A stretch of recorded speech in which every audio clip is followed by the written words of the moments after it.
So this is an excerpt from a one-woman show that I've written and performed about my great-grandmother, not grandmother, but my great-grandmother, Lucretia Burney, who was born enslaved, who was sold from North Carolina to Georgia to Alabama. She had children born in Georgia, had to go back after slavery and get those children, but she did. Hey, hallelujah.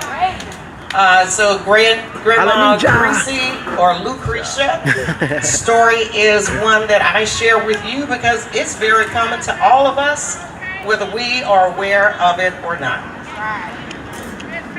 Hey, how y'all doing?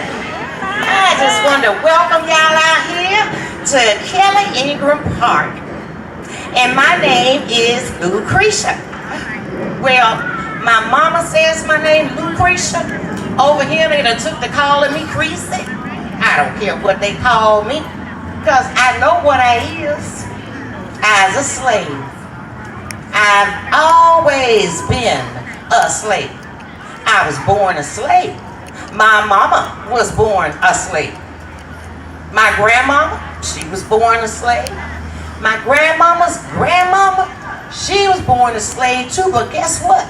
She said her grandmama told her she was born somewhere called Africa, and over there, they wasn't no slaves.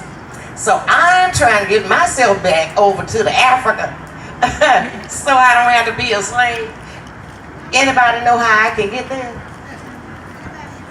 So I used to live on another plantation way over there with my mama, my grandmama, and my real aunties, all my cousins and my friends. But my mama, she did something bad.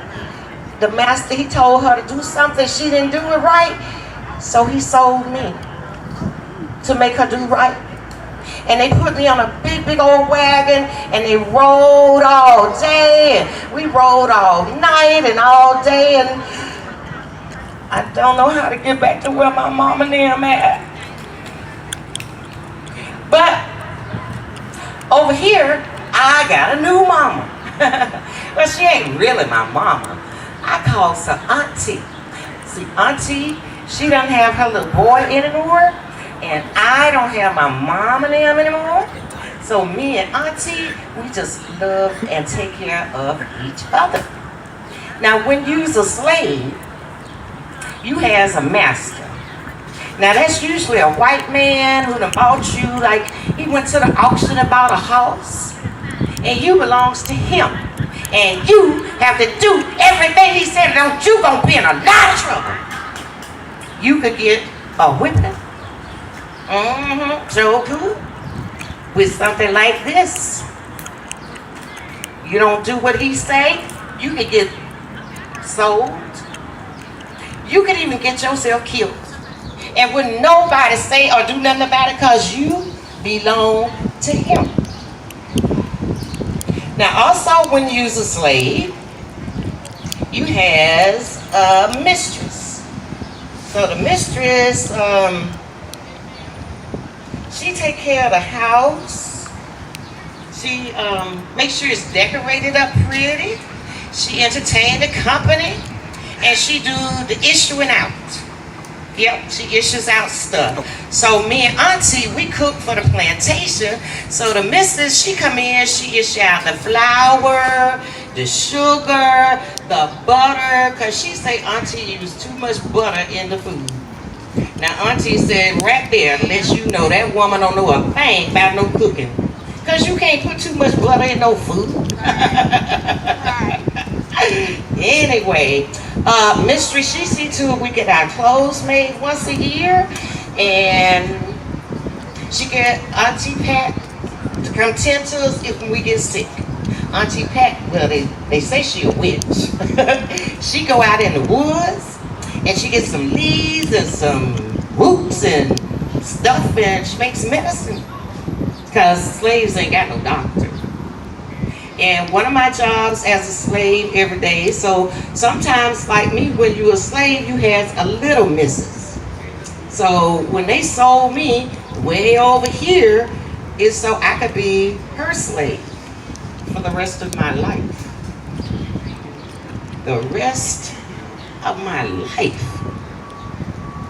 And let me tell you, Auntie said when little Missy get married and her husband moved way over there with her, they gonna take me with them. And they gonna give me a husband. And I said, what? I don't get to get my own husband. And Auntie said, gal, you is a slave.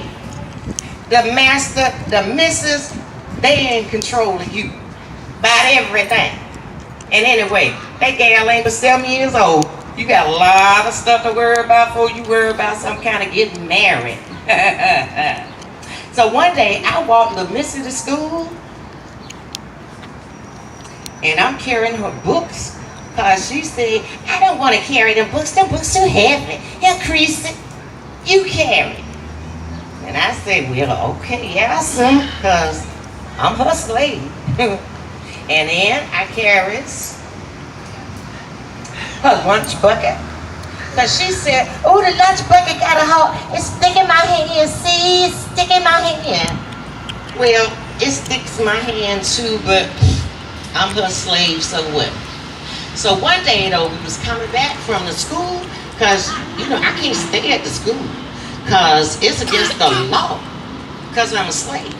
And little Missy, she said, Creasey, I learned something new at school today, and I'm going to show you how to do it, and I want you to do it.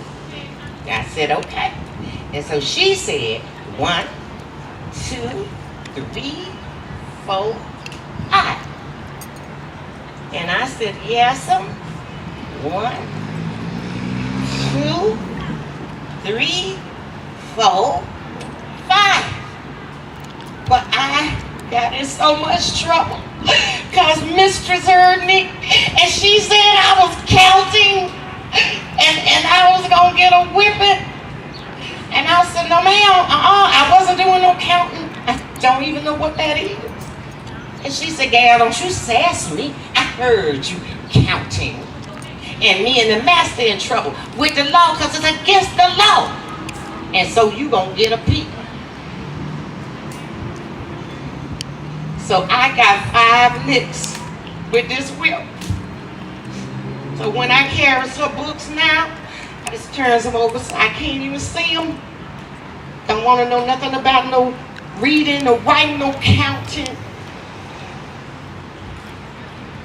But I went back to Auntie and I said, Auntie, what else gonna do?